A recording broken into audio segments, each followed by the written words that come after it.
जय श्री कृष्णा। राधे राधे। छठ पर्व की सभी को हार्दिक बधाई हो।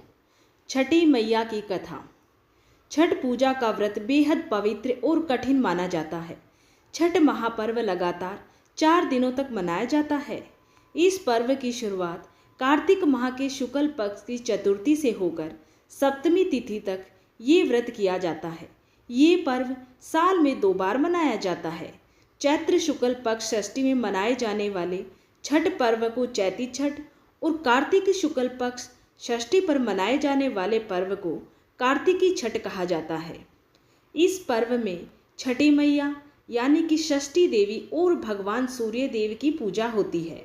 इस व्रत का पालन करने से सूर्य देव और छठी मैया की असीम कृपा प्राप्त होती है। विष्णु पुराण, भागवत पुराण, ब्रह्म पुराण में भी छठ पर्व का उल्लेख मिलता है।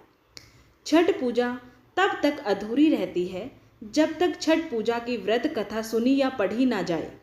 छठ पूजा के दौरान व्रत कथा का पाठ करना बेहद जरूरी माना गया है। तो ऐसे में आइए सुनते हैं छठ पूजा की व्रत कथा। छठी मैया की कहानी। छठ में भले ही सूर्य देवता की पूजा होती है, लेकिन छठ पर्व को मैया कहकर संबोधित किया जाता है। ऐसा इसीलिए है क्योंकि धार्मिक मान्यताओं के अनुसार षष्ठी देवी को लोक भाषा में छठ माता कहा जाता है, जो ऋषि कश्यप तथा अदिति की मानस पुत्री है। इन्हें देवसेना के नाम से भी जाना जाता है। माता देवसेना भगवान सूर्य देव की बहन तथा भगवान कार्तिकेय की पत्नी है। छठी मैया भगवान महादेव की बहू है। पौराणिक कथाओं में बताया गया है कि छठी मैया संतान प्राप्ति और प्रकृति की देवी है। देवासुर संग्राम में देवताओं की मदद के लिए जब इन्होंने असुरों का संहार किया तो इन्हें देवसेना कहा गया। देवसेना के बारे में कहा जाता है कि वो नवजात शिशुओं के जन्म काल से लेकर अगले 6 दिनों तक उनके पास रहकर उनकी रक्षा करती है। छठ एक बहुत ही महिमामयी पर्व है और कई पुराणों और वेदों में इसका जिक्र मिलता है। पौराणिक कथा के अनुसार एक वृद्धा स्त्री थी जिसकी कोई संतान नहीं थी। उसने कार्तिक मास में शुक्ल पक्ष की षष्ठी तिथि के दिन ये संकल्प लिया कि अगर उसे संतान सुख मिलेगा तो वो हर साल सूर्य षष्ठी का व्रत करेगी। कुछ समय बाद उसे सूर्य देवता की कृपा से पुत्र रत्न की प्राप्ति हुई, लेकिन संतान पाकर उसने अपना संकल्प निभाया नहीं। सालों बीत गए। उसका बेटा बड़ा हो गया और शादी के लायक हो गया। फिर उसकी शादी भी हो गई। विवाह के बाद जब बहू अपने पति के साथ घर लौट रही थी तो रास्ते में ही अचानक पति की मृत्यु हो गई। बहू जोर जोर से रोने लगी। उसी वक्त एक वृद्ध स्त्री वहां आई और उसने कहा, मैं छठ माता हूँ। तुम्हारी सास ने मुझसे संतान पाने का वादा किया था, लेकिन फिर पूजा नहीं की और ना ही व्रत किया। माता ने बहू को समझाया कि वह घर जाकर अपनी सास से इस बारे में पूछे। छठी माता ने बहू के पति को पुनः जीवन दान दिया। घर पहुंचने पर बहू ने सास को सब बताया। तब सास ने अपनी गलती मानी और फिर से सूर्य षष्ठी व्रत करने का निश्चय किया। मान्यता है कि इसके बाद ही कार्तिक शुक्ल पक्ष की षष्ठी तिथि को छठ पूजा और व्रत की शुरुआत हुई थी। एक और पौराणिक कथा राजा प्रियव्रत से जुड़ी है। इस कथा के अनुसार प्रियव्रत नाम का एक राजा हुआ करता था। राजा और उनकी पत्नी मालिनी हमेशा दुखी रहते थे क्योंकि उनकी कोई संतान नहीं थी। उन्होंने संतान प्राप्ति के लिए कई उपाय किए, लेकिन कोई नतीजा नहीं निकला। एक बार राजा प्रियव्रत और उनकी पत्नी संतान प्राप्ति की कामना से महर्षि कश्यप के पास गए और बोले, हे महर्षि, संतान प्राप्ति के लिए कोई उपाय बताएं। उनका दुख सुनकर महर्षि कश्यप ने संतान प्राप्ति के लिए राजा के यहाँ यज्ञ का आयोजन करवाया। महर्षि कश्यप ने यज्ञ आहुति के लिए बनाई गई खीर को प्रियव्रत की पत्नी मालिनी को खाने के लिए कहा। राजा ने अपनी पत्नी को वो खीर खिला दी और खीर के प्रभाव से राजा की पत्नी गर्भवती हो गई। फिर 9 महीने बाद रानी को पुत्र, लेकिन वो भी मृत पैदा हुआ। ये देखकर राजा और उनकी पत्नी और ज़्यादा दुखी हो गई। इसके बाद राजा प्रियव्रत अपने मृत पुत्र को लेकर शमशान गए और पुत्र वियोग में प्राण त्यागने का प्रयास करने लगे। उसी समय शमशान में देवी प्रकट हुई। देवी ने राजा प्रियव्रत से कहा कि मैं ब्रह्मा की पुत्री देवसेना हूँ। सृष्टि की मूल प्रकृति के छठे अंश से उत्पन्न होने के कारण मुझे षष्ठी कहा जाता है। बताओ तुम क्यों चिंतित हो। राजा ने सारी कहानी बताई। इसके बाद षष्ठी देवी ने राजा प्रियव्रत से कहा कि यदि तुम विधि पूर्वक मेरी पूजा करोगे और दूसरों को भी मेरी पूजा करने के लिए प्रेरित करोगे तो तुम्हें अवश्य ही पुत्र की प्राप्ति होगी। देवी के निर्देशानुसार राजा ने कार्तिक शुक्ल की षष्ठी तिथि को व्रत रखा और विधि विधान से देवी षष्ठी की पूजा की और बाकी प्रजा को भी देवी षष्ठी की पूजा करने के लिए प्रेरित किया। षष्ठी देवी की पूजा के फलस्वरूप राजा की पत्नी रानी मालिनी एक बार फिर से गर्भवती हुई और 9 महीने बाद उन्हें एक पुत्र की प्राप्ति हुई। मान्यता है कि इसके बाद से ही कार्तिक शुक्ल की षष्ठी तिथि को छठ पूजा और व्रत की शुरुआत हुई थी। महाभारत काल में माता कुंती के पुत्र कर्ण को दानी माना जाता था। कर्ण को माता कुंती के साथ साथ सूर्य देव का पुत्र भी माना जाता था। कर्ण पर सूर्य देव की विशेष कृपा थी।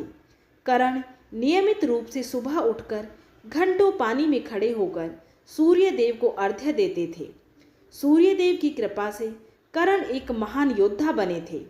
अब छठ व्रत की संपूर्ण कथा सुनिए। राजा जन्मेजय ने वैशंपायन से पूछा, दुरात्मा दुर्योधन द्वारा कपट रूप जुआ से परास्त पांडव वनवास के लिए भेजे गए तो जंगल में जाकर उन्होंने क्या किया। वैशंपायन जी बोले, हे जन्मेजय सुनो, वो पांडु के पुत्र पांडव यानी कि 5 भाई अत्यंत दुख सागर में डूबे हुए वनवास के लिए घोर जंगल में जाकर दुख और चिंता मगन हो वन में रहने लगे। वन के फल मूल खाकर पृथ्वी तल पर शयन करते हुए केला और भोजपत्र के वस्त्र पहनकर दुख के दिन काटने लगे। राजकन्या का सुख भोगने वाली पतिव्रता गजगामिनी द्रौपदी भी धर्म का पालन करती हुई पतियों के साथ वन को गई थी। जिस स्थान पर द्रौपदी सहित पांडव थे वहां पर ब्रह्मवेता तपोरूप 88,000 मुनि जा पहुँचे। ऋषियों को आए हुए जानकर महाराज युधिष्ठिर चिंता से अत्यंत घबरा गए कि उनके भोजन के लिए क्या प्रबंध करें।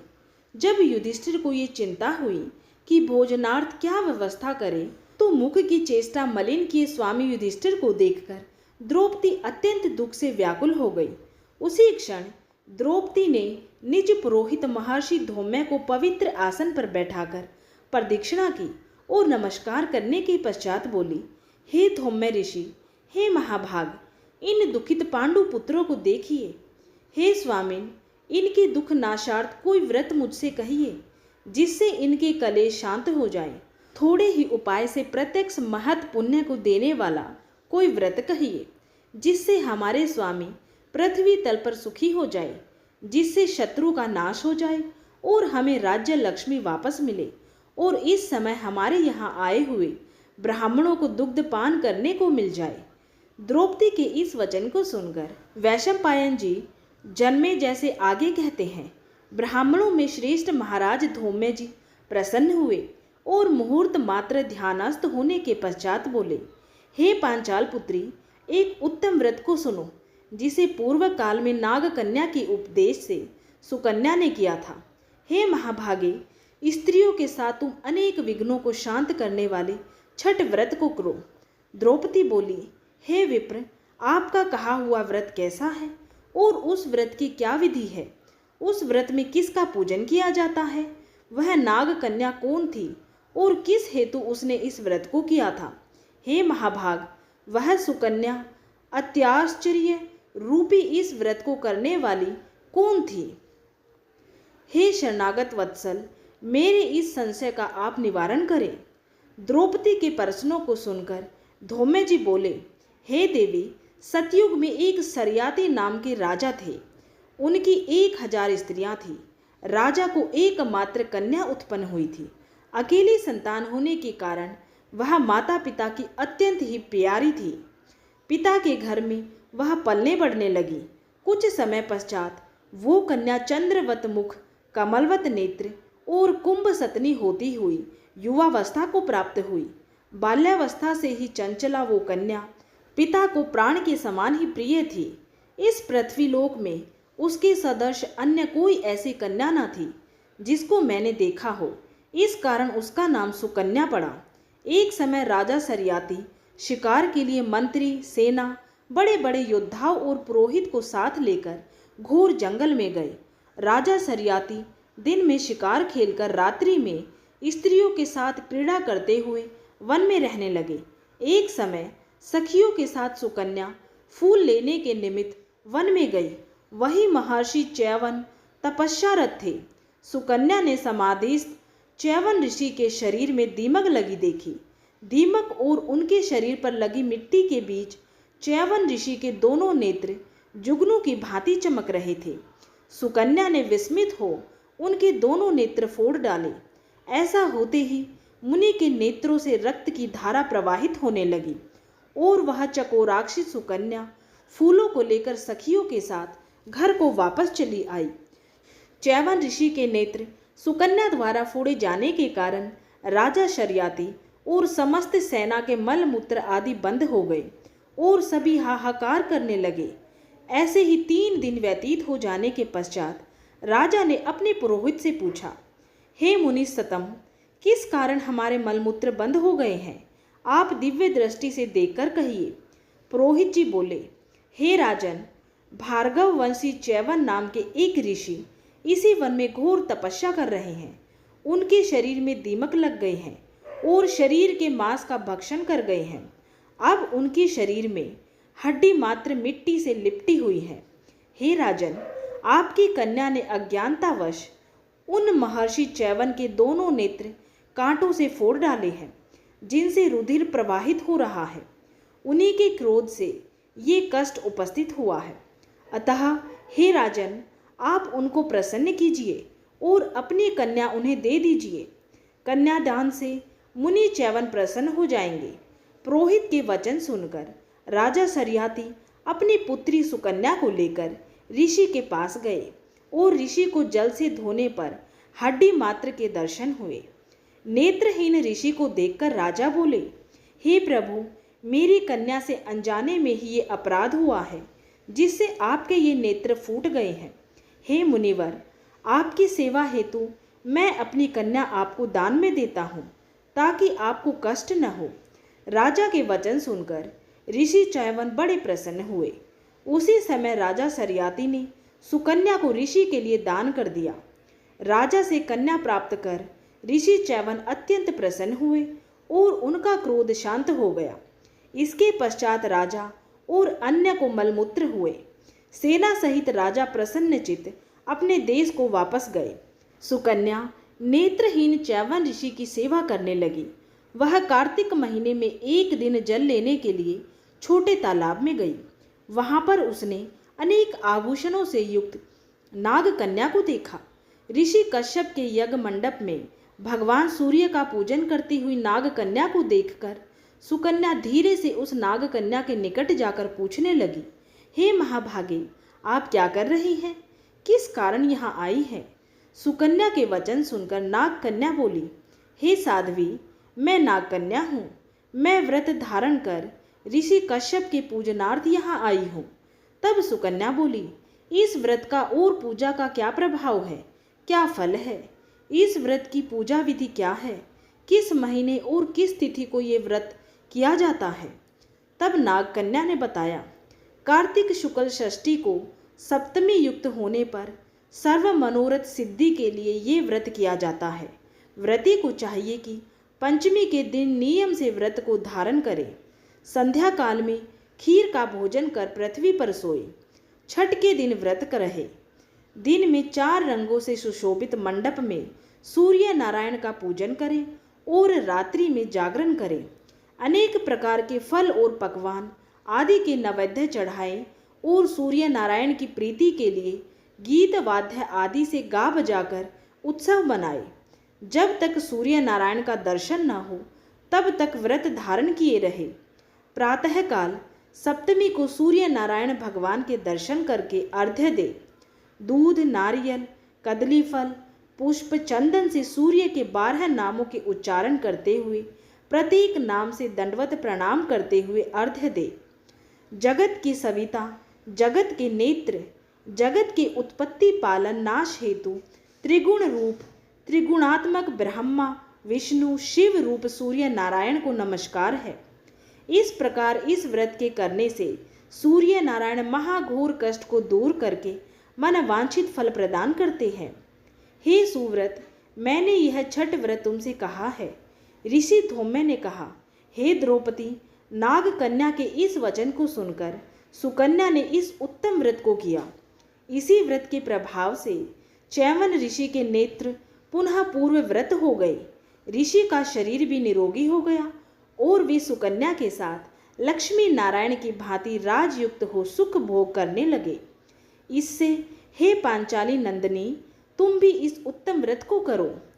इसी व्रत के प्रभाव से तुम्हारे पति पुनः राज्य लक्ष्मी को पाएंगे और निसंदेह तुम्हारा कल्याण होगा। तब द्रौपदी ने धौम्य ऋषि की आज्ञा से ये व्रत यथाविधि किया। व्रत के प्रभाव से युधिष्ठिर ने अतिथि रूप में आए हुए ब्राह्मणों को भोजन देकर प्रणाम किया। महर्षि वैशंपायन ने कहा, हे जन्मेजय, धौम्य से इस उत्तम व्रत को जानकर द्रौपदी ने विधि पूर्वक इस छठ के व्रत को किया, जिसके प्रभाव से पांडव सहित द्रौपदी पुनः राज्य लक्ष्मी को प्राप्त हुई। जो कोई स्त्री इस पुनीत व्रत को करेगी, उसके समस्त पाप नाश होकर सुकन्या की भांति पति सहित सुख को पाएगी। इस व्रत का विधिवत उद्यापन करें। विधि विधान से प्रत्येक वर्ष करते हुए कथा को सुने, ब्राह्मणों को दक्षिणा दे तो उसका मनोरथ सिद्ध होता है। जो कोई भक्ति युक्त इस कथा को सुनता है, उसको पुत्र पौत्र धन संपत्ति तथा अक्षय सुख मिलता है। इस भांति कथा को सुनकर सूर्य नारायण भगवान को अर्घ्य देकर नमस्कार करते हुए श्रोता अपने अपने घर को जाए। बोलिए छठ माता की जय, सूर्य नारायण भगवान की जय। अगर आप सभी को छठ माता की ये कथा पसंद आई है तो इस वीडियो को लाइक करें, और अगर आप ऐसी ही धार्मिक कहानियाँ कथाएं सुनना चाहते हैं तो हमारे चैनल रामा स्टोरीज को सब्सक्राइब जरूर करें।